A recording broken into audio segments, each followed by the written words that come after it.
aussi plus joyeux que jamais.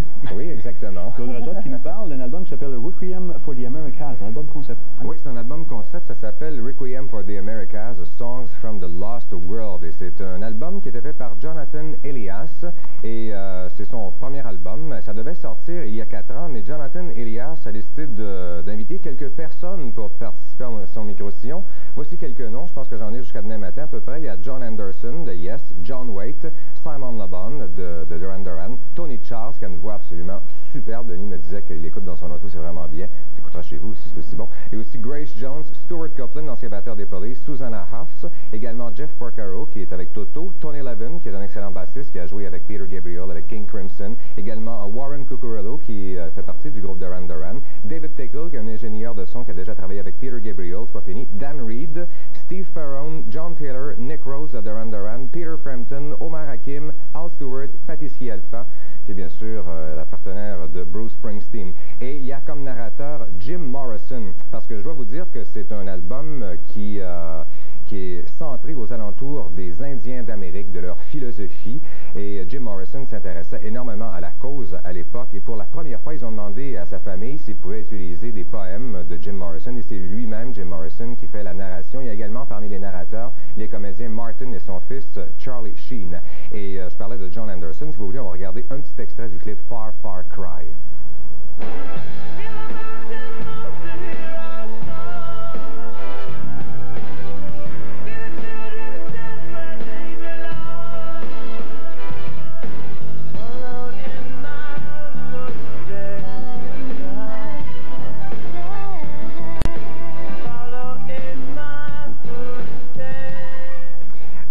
Jonathan Elias, qui est exactement? C'est un bonhomme que vous connaissez probablement, mais vous le savez même pas. On retrouve son nom sur plusieurs micro-sillons. C'est lui qui avait réalisé Big Thing du groupe Duran Duran. Donc, il a une connexion avec tous les noms que je vous ai mentionnés plus tôt. Il a déjà coécrit des chansons avec Grace Jones et il est impliqué énormément aussi dans les bandes originales de films, également pour la télévision. Il a fait une série sur le réseau PBS et il est de New York. C'est là qu'il est installé. Et au niveau musical, la chanson de John Anderson ne donne pas vraiment le ton du micro-sillon. C'est vraiment dans le genre Vangelis Papatanasiou ou du bon Peter Gabriel du temps. C'est comme du progressif planant, mais il y a quelques passages un peu plus pop. C'est un micro-sillon fort intéressant. Maintenant, les flashs de la semaine.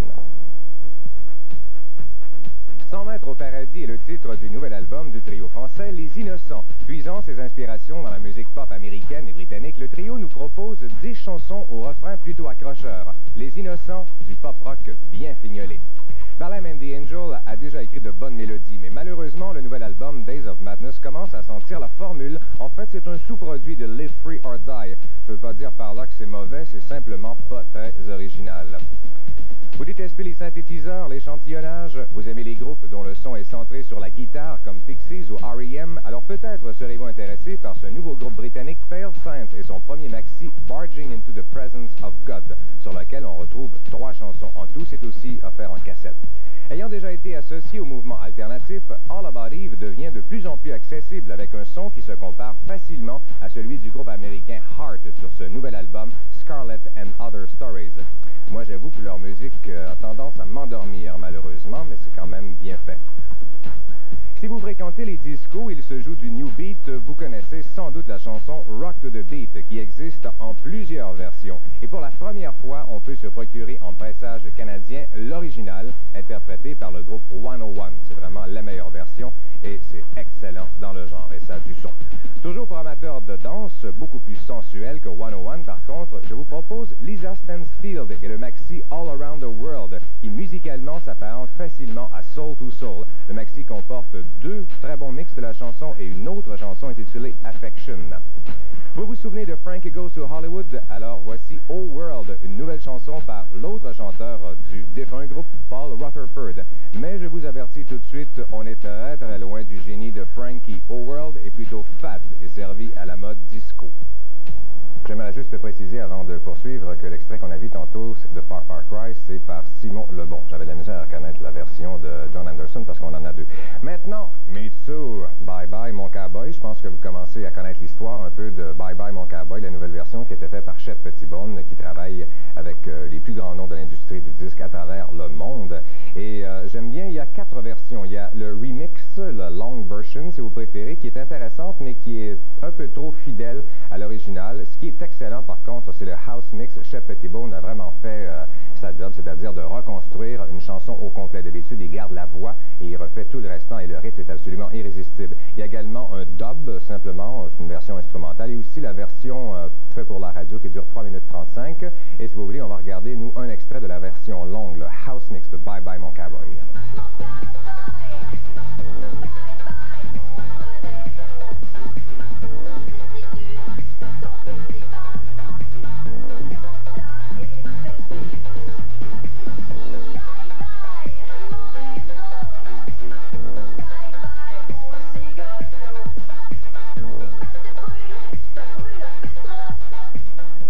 Et on lui souhaite bonne chance aux États-Unis à Mitsu. Maintenant, pour terminer, c'est le nouveau micro-sillon de Fish, son premier en fin de compte, qui s'appelle Vigil in the Wilderness of Mirrors. Et je peux vous dire tout de suite que c'est vraiment Fish qui a gardé l'identité musicale du groupe Marillion. Le dernier album de Marillion m'a fortement ennuyé, malheureusement. Je trouvais ça assez plate, merci. Donc, je n'avais pas trop hâte d'écouter Fish, mais j'ai pas été déçu. C'est vraiment pas si mal que ça. Il continue son évolution dans le genre de pop. Avant, ça ressemblait à du... Bon, il n'y a plus les grandes envolées dans le style vieux Genesis, mais maintenant, ça ressemble quasiment à du Phil Collins par bout, même que j'ai trouvé ça, moi, plus divertissant que l'album de Phil Collins. Ça fait un peu déjà entendu, mais quand même, ce sont de bonnes mélodies. Et si vous voulez, on regarde un petit extrait de Big Wedge.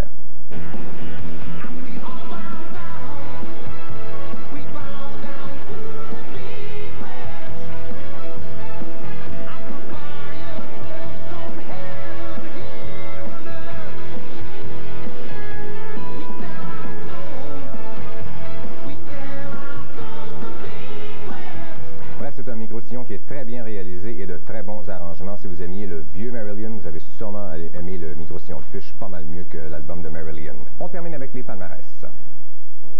Premièrement, au Québec, selon Radioactivité, les micro-sillons les plus populaires en 5e, Patricia Cass, 4e, Joanne Bloua, 3e, Cacheton, 2e, Philippe Lafontaine et au numéro 1, Francis Cabrel.